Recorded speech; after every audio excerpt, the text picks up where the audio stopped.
Salut à tous les mégabytes, comment est-ce que vous allez aujourd'hui? Et oui, cette question a vraiment de l'importance, comment est-ce que vous allez? C'est vrai, regardez, est-ce que de nos jours vous trouvez pas que quand on pose la question comment ça va à quelqu'un, on en a vraiment rien à foutre en fait de comment il va?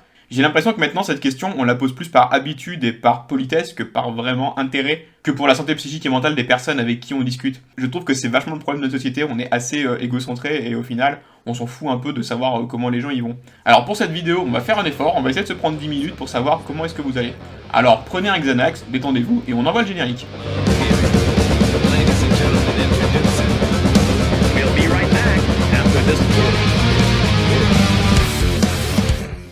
Bon, on va pas se mentir, à la toute base, moi ce que je voulais, c'était traiter le sujet de manière absolument dans la déconne, parce que c'est mon style, et du coup je voulais essayer de trouver un espèce de test de psychologie un peu flingué. Imaginez, vous prenez un test à la con qu'on a dans les magazines de pseudo-psychologie, là, à 1€ dans les kiosques, et prenez aussi un test de merde, là, qu'on a sur Facebook, bah vous prenez ces deux trucs-là, là, vous imaginez qu'ils se baisent, et le tas d'immondices qui résulterait de l'union illégitime de ces deux trucs, c'est exactement ça que je voulais.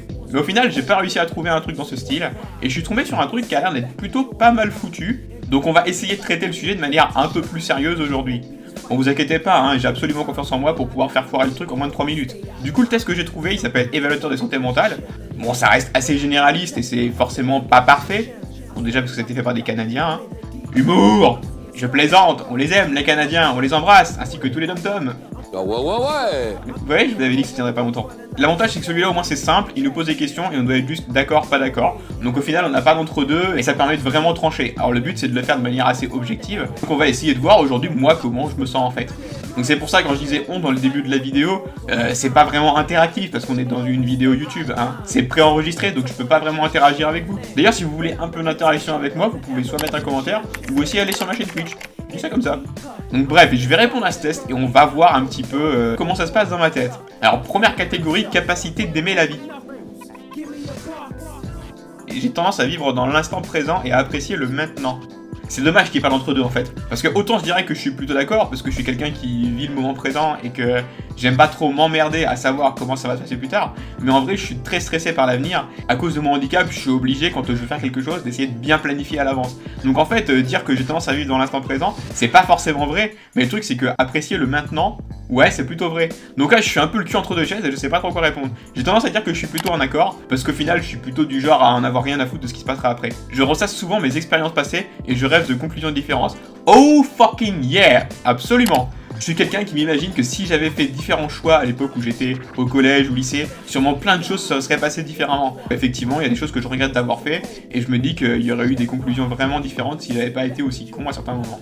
Et je me dis peut-être que je kifferais un peu plus ma vie aujourd'hui. Je reconnais que l'on peut changer certaines choses. Bah ouais, plutôt, hein. J'ai pas trop de trucs à rajouter là-dessus. Mes moments de bonheur sont souvent assombris par mes inquiétudes au sujet de l'avenir. Non, pas du tout. Quand je suis en train de kiffer quelque chose, je n'ai absolument rien à foutre de l'avenir. Par contre, des fois, effectivement, je vais me poser des questions sur l'avenir, mais c'est pas généralement quand je me sens bien. C'est plutôt quand j'ai des moments de doute, des moments de flottement. Ma demeure est un endroit confortable et plaisant. Est-ce que je peux pas encore répondre entre les deux là, c'est compliqué. Objectivement, ça serait plutôt confortable, plaisant, moyennement. Bon, la vérité, c'est que j'en ai déjà parlé dans une vidéo très rapidement. Je suis handicapé, je pense que ça se voit, hein, et du coup, je suis pas très autonome. Et le problème, c'est qu'aujourd'hui, à presque 30 ans, j'en ai 29, je vis encore chez mes parents parce que je suis ultra dépendant. Je suis encore dépendant des aidants familiaux et ça me pose vraiment problème. Donc là, si je devais être franc, je vais dire non, désaccord. Je m'en fais beaucoup pour mes amis et les membres de ma famille. Je suis quelqu'un qui a tendance à tout encaisser tout seul et à pas trop parler en fait de mes problèmes aux autres. Et concrètement, bah, je montre peut-être pas que je m'inquiète pour les autres, mais par contre, si vraiment. Deuxième partie, c'est la résilience. Je m'éloigne de mes amis et de mes membres de ma famille lorsque je vis des moments difficiles. Non, désaccord. Je ne peux pas mener une vie normale quand je vis des périodes de stress importantes. Je vais mettre d'accord parce que pour la simple et bonne raison que je peux pas mener une vie normale en fait. J'ai un handicap en fait qui me casse les couilles quand même au quotidien, faut le reconnaître. Donc que je sois en mode stress ou pas, je peux pas vivre normalement. Donc oui, je suis en accord. Quand je suis stressé, je peux pas vivre normalement non plus. Je crois que je peux apprendre des périodes difficiles que je vis. Yes, évidemment. Je veux dire, ma vie, elle est difficile tout le temps. Mon handicap, ça me complique la tâche dans tout ce que j'ai envie d'entreprendre. Et aujourd'hui, si j'ai le caractère que j'ai, bah c'est grâce à toutes les épreuves que j'ai traversées. Je me sens coupable de ressentir du bonheur à la suite de bouleversements émotionnels. Non, pas du tout d'accord. Je fais de l'exercice régulièrement et je mange bien même quand je suis occupé ou stressé. Non. La vérité, c'est que, bah, en fait, là, faire de l'exercice, c'est aussi intrinsèquement lié à mon handicap, donc on est en désaccord. Je dispose d'un réseau de soutien extraordinaire. En vrai, je pense que oui. Équilibre, il n'y a pas assez d'heures dans une journée pour faire tout ce que je désire. Oh, clairement, oui, effectivement. Je trouve toujours du temps pour mes passe-temps. Ouais, je pense. Mes amis se plaignent souvent qu'ils ne me voient jamais. On va dire oui, puisque j'ai même refusé à des potes de les voir pour pouvoir tourner cette vidéo aujourd'hui. Si la vie est un exercice de jonglage, je crois que je suis un bon jongleur. Bah, je dirais que oui, hein, parce que malgré toute la merde que je peux traverser au quotidien, en vrai, je m'en sors quand même plutôt pas mal. J'utilise régulièrement une méthode de relaxation. Pas du tout. Parce qu'en vrai, j'ai déjà essayé et il n'y a rien qui marche. Je ne comprends pas comment les gens qui font de la sophrologie ou de la respiration abdominale arrivent à se sentir détendu, moins stressé et tout ça. Moi, ça ne marche absolument pas. J'ai déjà essayé et en mettant l'accent sur mon travail, je pourrais me rendre où je veux. Ah, pas d'accord. Je peux pas me rendre où je veux, peu importe ce que je fais en fait. Donc non. Accomplissement personnel. Les accomplissements me rendent mal à l'aise. Pas d'accord. Je suis fier de ce que j'arrive à accomplir. Donc non. J'ai une bonne estime de moi-même. Pas d'accord. Alors en fait, je sais que ça va en surprendre certains parce qu'il y en a plein qui se disent ah mais pourtant t'es fier de ton parcours, etc. Oui, je suis fier de mon parcours, il n'y a pas à chier. Et oui, j'ai donne l'impression que tout va toujours bien dans le meilleur des mondes et que je suis quelqu'un qui ne se tracasse d'absolument rien, que je suis quelqu'un qui est très fort, prêt à affronter toutes les difficultés du quotidien, quelqu'un qui a toujours de l'humour, quelqu'un qui est toujours prêt à déconner. Mais la vérité en fait, c'est que même si je fais le gogol et que je raconte de la merde en blaguant sur mon handicap ou ce genre de choses, vroom vroom la tête roulante.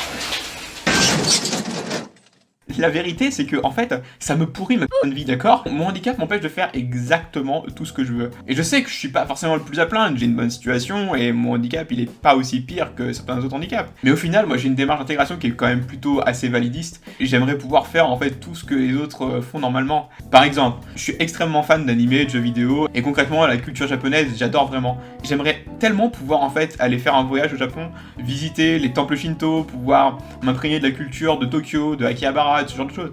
Et je peux pas en fait, pour la simple et bonne raison que prendre l'avion c'est ultra compliqué, réussir à partir seul c'est impossible pour moi. Déjà même pour les personnes entre guillemets normales, il y a plein de barrières et plein de difficultés pour réussir à faire les choses que t'as envie. Donc imaginez pour quelqu'un qui a encore plus de difficultés par-dessus ça. Je déteste vraiment en fait ce que je suis, mais j'ai pas le choix de vivre avec. Alors je fais le choix de déconner. Putain, ça y est, dès que je parle sérieusement d'un sujet, l'ambiance elle devient déprimante. Allez, faut faire quelque chose là. On fait péter les effets, on se fait gueuler, on met la samba de Janeiro. En fait, non, parce que là j'ai pas envie d'avoir de problème de copyright. J'ai du mal à croire les gens qui vantent mes qualités. Pas du tout. J'ai tendance à penser que quand on me félicite pour tel ou tel truc, bah c'est vraiment sincère. J'ai bûché pour en arriver là et je sais que j'ai des capacités. Donc non, je pense que c'est vrai. Je connais mes forces et je travaille pour les développer. Plutôt d'accord. J'ai la sensation que j'atteins mon plein potentiel. Pas d'accord, j'ai toujours l'impression que je peux m'améliorer. Des fois, j'ai l'impression que je suis vraiment en limite de ce que je peux faire, mais c'est plus fort que moi, j'ai toujours envie d'aller plus loin. Il est risqué de courir des chances, mais ça vaut le coup. Ils sont vraiment chelous les Canadiens dans leur formulation. En gros, ça vaut le coup de prendre des risques parce que ça peut payer plus tard. Et ça, en tout cas, je suis absolument d'accord avec ça. Souplesse. Bah alors, au sens littéral du terme, pas du tout. Hein. En termes de rétraction musculaire, je pense que je suis vraiment très très haut level. Donc la souplesse, 0. Va falloir que je travaille mes vannes si un jour je veux faire un one-man show. Je ne sais pas toujours à quoi je dois m'attendre les gens. Bah ouais, totalement. Je sais pas si je peux faire confiance en fait aux gens que je connais pas, donc ouais. Mes problèmes sont habituellement causés par d'autres personnes. Non, plutôt pas d'accord. J'aurais tendance à dire que c'est moi le problème généralement. Ma vie est plus calme quand je maîtrise mes émotions en tout temps. Bah ça c'est sûr, hein, mais comme j'arrive pas à les maîtriser, on est dans la merde. J'accepte les choses comme elles sont, même si je ne les aime pas. Plutôt pas d'accord en fait. Il y a plein de choses que je déteste et j'ai envie en fait de passer outre. Donc non, j'aurais tendance à dire que j'accepte pas les choses qui me plaisent pas. Il m'arrive souvent d'être frustré quand d'autres personnes ne partagent pas mon opinion. Oh putain que oui! J'ai l'impression qu'aujourd'hui en fait, on a donné le droit de parole à plein de gens, grâce à internet en fait. Je trouve que c'est une très bonne chose, hein. Mais ça a aussi conforté les gens qui racontent de la merde à s'ancrer dans leur débilité. Et j'adore quand on discute avec des gens qui ont des points de vue différents et qu'on arrive à avoir une discussion très riche. Le problème c'est qu'il y a des gens en fait, ils sont objectivement cons. Et peu importe que tes arguments soient dans les faits valides, ça ne changera rien. Et ça du coup ça me frustre en fait. Je vis bien avec les changements, pas du tout. Pour la simple et bonne raison que c'est déjà difficile pour moi en fait de m'adapter à un nouvel environnement. Donc dès qu'on va changer les choses, ça va me bouleverser et concrètement je vais avoir du mal à m'adapter. Avant de passer au racial bubbly pad cabinet à la Merci, so caca. Bon, et maintenant, on va passer aux résultats. Dans capacité à aimer la vie, j'ai obtenu 3 points. Votre capacité d'apprécier la vie va de bonne à excellence. Plus votre pointage est élevé, plus vous êtes en mesure de vivre dans l'instant présent et d'accepter que l'on ne peut ni changer ni prévoir certaines choses. Donc concrètement, comme je suis à la limite, ça veut dire que ouais, j'arrive à peu près à apprécier la vie, mais qu'il y a quand même pas mal de choses qui me turlupinent dans l'avenir. Et donc plutôt c'est cool. Je trouve que ça me correspond plutôt pas mal. Résilience, votre pointage est de 4. Votre résilience va de bonne à excellence.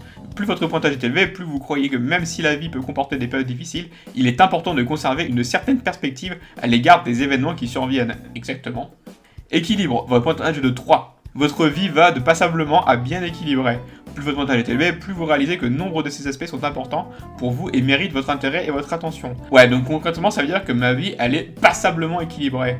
Bah, je trouve que c'est plutôt vrai parce qu'au final, comme il y a beaucoup de hauts et des bas à cause de mes périodes difficiles dues à mon handicap, bah, ça fait qu'on est sur quelque chose de plutôt correct, quoi. Accomplissement personnel, 4. Votre degré d'accomplissement personnel va de bon à élevé. Plus votre pointage est élevé, plus vous êtes en mesure de connaître vos forces et de travailler et à les développer en vue d'améliorer votre vie. Donc c'est à dire que je me considère comme plutôt bien accompli, mais comme je suis pas non plus au maximum, j'ai quand même un léger manque d'estime sur certaines choses. Ah, du coup c'est plutôt positif tout ça. Souplesse, ouh, votre pointage est de 2. Oh, ouh, ça ne va pas. Vous n'êtes pas aussi souple que vous pourriez l'être. Vous n'êtes pas aussi souple que vous pourriez l'être en ce qui a trait à vos opinions et vos attentes. Une telle rigidité peut causer des frustrations importantes. Ouais, bah, c'est tout à fait vrai. Bon, du coup, voilà un peu le petit test de la santé mentale. Alors, au final, je suis plutôt surpris. Je pensais que j'aurais un moins bon score que ça. Comme quoi, on n'est souvent pas objectif avec soi-même. Hein. Et les résultats, en les lisant comme ça, je trouve que ça me correspond plutôt bien. Donc, ouais, il est pas si mal que ça, ce petit test. Donc, bah, si vous avez des moments de doute dans votre vie ou quoi que ce soit, n'hésitez pas, hein, je mets le lien en description et faites le test. Peut-être que ça peut vous aider à trouver des axes potentiels d'amélioration. Dans tous les cas, ce qu'il faut se dire, c'est que même s'il y a des fois où ça va pas, c'est pas forcément de votre faute. Hein. L'important, en fait, c'est, je pense, vraiment de pas tout garder pour soi et de trouver quelqu'un à qui parler. Hein, ne faites pas comme moi. Mais bon, pour dire la vérité, j'ai trouvé quelqu'un avec qui faire une petite thérapie. Elle m'a coûté à peu près 200 balles et on est à environ 15 séances. Et elle s'appelle Logitech Brio.